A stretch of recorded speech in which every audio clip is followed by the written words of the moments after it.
14 अक्टूबर 2024, Bangalore, India. Prestigious skyline girls hostel के room 204 के अंदर प्रिया शर्मा नाम की एक 20 साल की लड़की को अपने मिड टर्म एग्जाम्स के लिए स्टडी करना था, लेकिन वो डेड पाई गई। इनिशियल रिपोर्ट्स काफ़ी कंफ्यूजिंग थी, एक सुसाइड या एक एक्सीडेंट, लेकिन सच जब सामने आया तो वो कहीं ज़्यादा डिस्टर्बिंग था। प्रिया शर्मा का मर्डर हुआ था, किसी आउटसाइडर ने नहीं, ना ही किसी स्ट्रेंजर ने जो अंदर घुस आया हो, बल्कि उस एक पर्सन ने जो उसके साथ अपनी लाइफ, अपना रूम और अपने सीक्रेट्स शेयर करती थी, उसकी अपनी रूममेट। प्रिया शर्मा भीड़ में सिर्फ एक और चेहरा नहीं थी। वो 20 साल की थी, ओरिजिनली चंडीगढ़ से, और वो बैंगलोर मूव हुई थी, जिसे सिलिकॉन वैली ऑफ इंडिया भी कहते हैं। वो सेकेंड ईयर की स्टूडेंट थी और कंप्यूटर साइंस इंजीनियरिंग की पढ़ाई कर रही थी, और उसके बहुत से फ्रेंड्स थे। उसे एक ह्यूमन सनशाइन की तरह डिस्क्राइब करते थे। वो ब्राइट, एम्बिशियस और इनक्रेडिबली काइंड थी। अगर कोई किसी प्रॉब्लम सेट के साथ स्ट्रगल कर रहा होता तो प्रिया हेल्प ऑफर करने वाली पहली इंसान थी, जो अक्सर अपने खुद के एग्जाम से पहले अपने क्लासमेट्स को ट्यूटर करने के लिए देर रात तक जागती थी। उसका एक छोटा लेकिन ग्रोइंग यूट्यूब चैनल था। ये कुछ ज्यादा ग्लैमरस नहीं था, बस simple study with me videos और हॉस्टल लाइफ में एडजस्ट करने के बारे में व्लॉग्स थे। ये उसकी डिजिटल डायरी थी। उसी की तरह दूसरे स्टूडेंट्स के साथ कनेक्ट करने का उसका अपना तरीका। वो अपनी फैमिली का प्राइड थी। उसके फादर, जो चंडीगढ़ में एक स्मॉल बिजनेस ओनर, उन्होंने एक सिग्निफिकेंट लोन लिया था ताकि उनकी बेटी कंट्री के बेस्ट प्राइवेट कॉलेजेस में से एक को अटेंड कर सके। प्रिया इस सैक्रिफाइस को समझती थी। वो सिर्फ अपना ड्रीम नहीं जी रही थी, वो अपनी पूरी फैमिली की उम्मीदों को अपने जवान कंधों पर उठाए हुए थी, और वो सक्सीडिंग थी। वो एक टॉप स्टूडेंट थी, अपने प्रोफेसर्स की फेवरेट थी, और अपनी डेथ से सिर्फ 2 हफ्ते पहले उसने एक स्टेट लेवल कोडिंग कंपटीशन जीता था। इस विक्ट्री ने एक मेजर टेक फर्म में उसकी प्रेस्टीजियस समर इंटर्नशिप पक्की कर दी थी। उसका फ्यूचर लिमिटलेस लग रहा था। वो एक्टिव थी, सब उसे प्यार करते थे। 14 अक्टूबर भी किसी भी आम मंडे की तरह ही शुरू हुआ था। पूरा campus mid term exam pressure से बजिंग था। प्रिया की क्लासेस सुबह 10 बजे से दोपहर 2 बजे तक थीं। उसकी रूममेट रीना दास का ऑफ डे था, और रिपोर्टेडली उसने पूरी सुबह हॉस्टल के कॉमन रूम में स्टडीइंग करते हुए बिताई। हॉस्टल के दूसरे रेजिडेंट्स के मुताबिक प्रिया दोपहर 2:15 के आसपास अपने रूम 204 में लौटी। उसने हॉलवे में अपनी एक फ्रेंड को वेव किया और अपने डेटा स्ट्रक्चर्स एग्जाम की डिफिकल्टी के बारे में कंप्लेन किया। उसने ब्रीफली अपनी माँ से फोन पर बात की, एक कॉल जो वो हर रोज करती थी। उसने अपनी माँ को बताया कि एग्जाम अच्छा गया, वो लेट लंच करेगी और फिर अपने अगले पेपर के लिए स्टडी करेगी। ये लास्ट टाइम था जब उसकी फैमिली ने उसकी आवाज सुनी थी।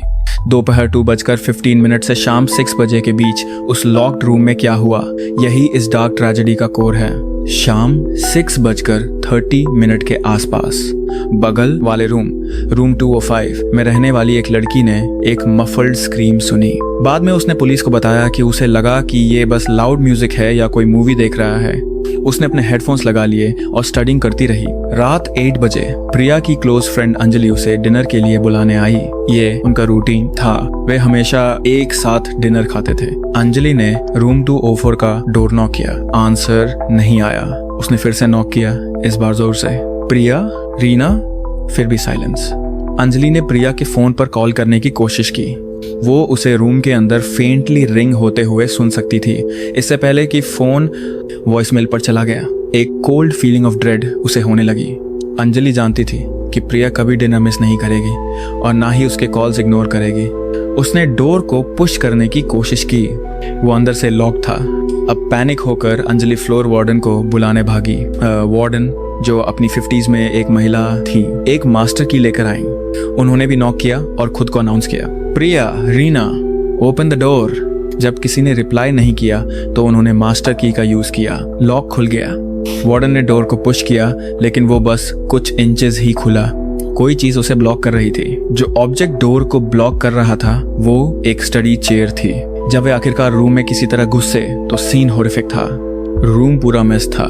बुक्स स्कैटर्ड थीं, एक वाटर बॉटल ओवरटर्न्ड थी और फ्लोर पर प्रिया शर्मा पड़ी थी। वो अननेचुरली स्टिल थी। वार्डन, जिन्हें हॉस्टल लाइफ का एक्सपीरियंस था, तुरंत समझ गईं कि ये कोई सिंपल फेंट नहीं था।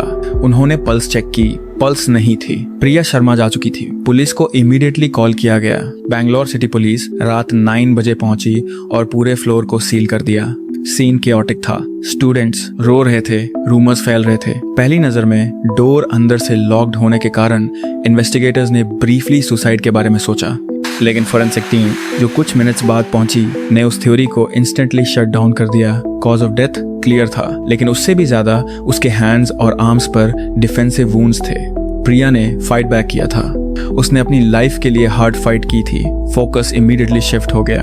अगर डोर अंदर से लॉक था और प्रिया का मर्डर हुआ था, तो किलर कहाँ था? एकमात्र दूसरी पर्सन जिसके पास की थी वो उसकी रूममेट रीना दास थी, और रीना कहीं नहीं मिल रही थी। उसका फोन स्विच्ड ऑफ था, उसका वॉलेट गॉन था। पुलिस ने इमीडिएटली उसे प्राइमरी सस्पेक्ट के तौर पर फ्लैग किया। उन्होंने हॉस्टल ग्राउंड्स की फ्रैंटिक सर्च शुरू की, लेकिन वो जा चुकी थी।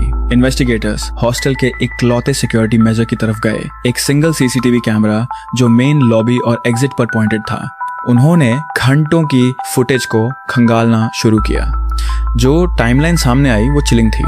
दोपहर 2:15 बजे प्रिया शर्मा हॉस्टल में एंटर करते हुए गार्ड को देखकर स्माइल और वेव करते हुए दिखाई देती है। दोपहर 2:25 बजे ठीक 10 मिनट बाद रीना दास एंटर करते हुए दिखती है। वो ऊपर नहीं देखती। अगले 5 घंटों तक कैमरा में कुछ नहीं दिखता। किसी और ने उस स्पेसिफिक विंग से एंटर या लीव नहीं किया। फिर शाम 7:15 बजे कैमरा रीना दास को कैप्चर करता है। वो हॉस्टल से अकेले बाहर जा रही है। उसने एक डार्क हुडी पहनी है, उसका फेस ढका हुआ है।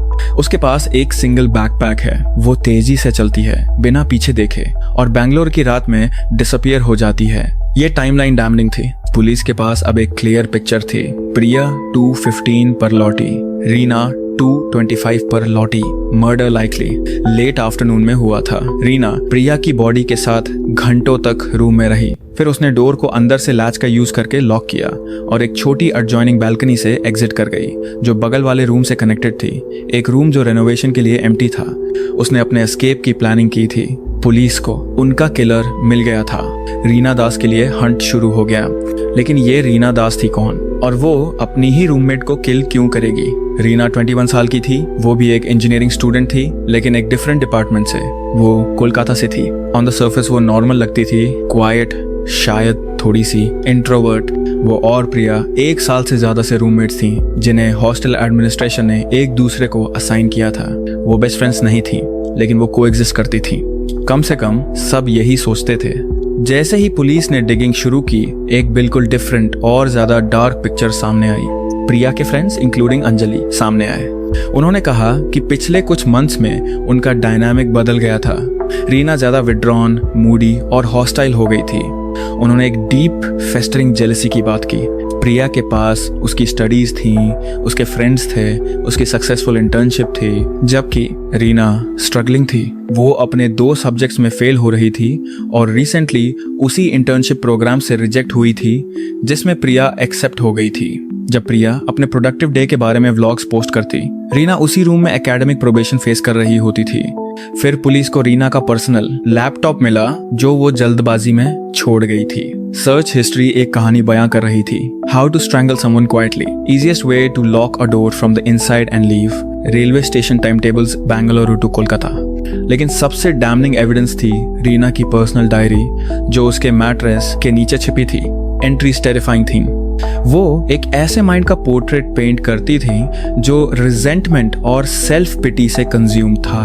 अगस्त की एक एंट्री, प्रिया को इंटर्नशिप मिल गई। ऑफ कोर्स उसे मिलनी ही थी। Everyone loves her. Professor Sharma हमेशा उसकी प्रेज करते हैं। सितंबर की एक एंट्री, वो बहुत फेक है। उसके stupid little videos, hi guys I am so happy, वो बस शो ऑफ करना चाहती है। शी मेक्स मी सिक। ऐसा लगता है कि फाइनल ट्रिगर इंटर्नशिप नहीं थी, वो एक बॉय था। उनके कॉलेज का एक सीनियर राहुल, जिस पर रीना को मैसिव क्रश था। उसने अपने फ्रेंड्स को कन्फेस किया था कि वो उसे लाइक करती है। लेकिन लास्ट वीक राहुल ने कॉलेज कैफेटेरिया में पब्लिकली प्रिया को डेट के लिए पूछा था। प्रिया, जो रीना की फीलिंग से अनअवेयर थी, उसने यस कह दिया था। रीना के लिए ये अल्टीमेट बिट्रेयल था, एक परसीव्ड बिट्रेयल जिसने उसके वॉर्प्ड माइंड में मर्डर को जस्टिफाई कर दिया। रीना दास को 2 दिन बाद हैदराबाद के एक रेलवे स्टेशन से एप्रीहेंड कर लिया गया जब वो अपने होम टाउन भागने की अटेम्प्ट कर रही थी। उसने रेजिस्ट नहीं किया और इंटेरोगेशन के दौरान उसने सब कुछ कन्फेस कर लिया। उसने कहा राहुल को लेकर उनके बीच आर्ग्यूमेंट हुआ था। उसने कहा कि प्रिया ने उसे पैथेटिक कहा और वो बस स्नैप कर गई। उसने प्रिया पर पीछे से अटैक किया। स्ट्रगल ब्रीफ था। रीना जो प्रिया से फिजिकली लार्जर थी, उसने जल्दी ही उसे ओवरपावर कर दिया। ये केस क्लोज्ड है, एविडेंस क्लियर है, कन्फेशन ऑन रिकॉर्ड है। रीना दास अनडाउटेडली अपनी rest of her life prison में बिताएगी, लेकिन वो मुझे chills me to the bone. ये किसी hard and criminal or long plan conspiracy का केस नहीं है। ये एक 1 year old स्टूडेंट का अपनी रूममेट को मर्डर करने का केस है। एक लड़की जिसके साथ वो अपना फूड शेयर करती थी, एक लड़की जिसके साथ वो 1 साल से ज्यादा रही, और किस लिए? जेलसी? पॉपुलैरिटी? एक बॉय? आपका ईगो इतना फ्रेजाइल, इतना ब्रोकन कैसे हो सकता है कि आप एक फ्रेंड के सक्सेस को एक इंस्पिरेशन की तरह नहीं बल्कि एक पर्सनल अटैक की तरह देखें? आप किसी को हार्डवर्क करते हुए और अपने ड्रीम्स अचीव करते हुए देखकर एडमिरेशन के अलावा कुछ और कैसे फील कर सकते हैं? रीना दास ने प्रिया की लाइफ को प्रिया के हार्डवर्क का रिजल्ट नहीं बल्कि अपने खुद के फेलियर्स पर एक पर्सनल इंसल्ट के तौर पर देखा। हम कांस्टेंट कंपैरिजन के एज में रहते हैं। सोशल मीडिया वही टूल जिसे प्रिया एक स्मॉल हैप्पी कम्युनिटी बिल्ड करने के लिए यूज कर रही थी, रीना के हाथों में रिजेंटमेंट का एक वेपन बन गया। वो सिर्फ प्रिया के साथ नहीं रह रही थी, वो प्रिया के सक्सेस की एक क्यूरेटेड 24/7 हाईलाइट रील के साथ रह रही थी, जबकि वो खुद अपनी इनसिक्योरिटीज में ड्राउनिंग थी। ये केस एक सीरियस टेरिफाइंग क्वेश्चन खड़ा करता है। क्या हम अपनी यंग जनरेशन को compete करना सिखा रहे हैं लेकिन काइंडनेस नहीं सिखा रहे? क्या हम उन्हें एग्जाम्स पास करना सिखा रहे हैं लेकिन फेलियर और रिजेक्शन को हैंडल करना नहीं सिखा रहे? एक 20 साल की लड़की डेड है। उसकी फैमिली के ड्रीम्स, उसके फादर का लिया हुआ लोन, वो फ्यूचर जो वो बिल्ड कर रही थी, सब कुछ राख हो गया। एक 21 साल की लड़की अपनी रेस्ट ऑफ हर लाइफ सलाखों के पीछे बिताएगी।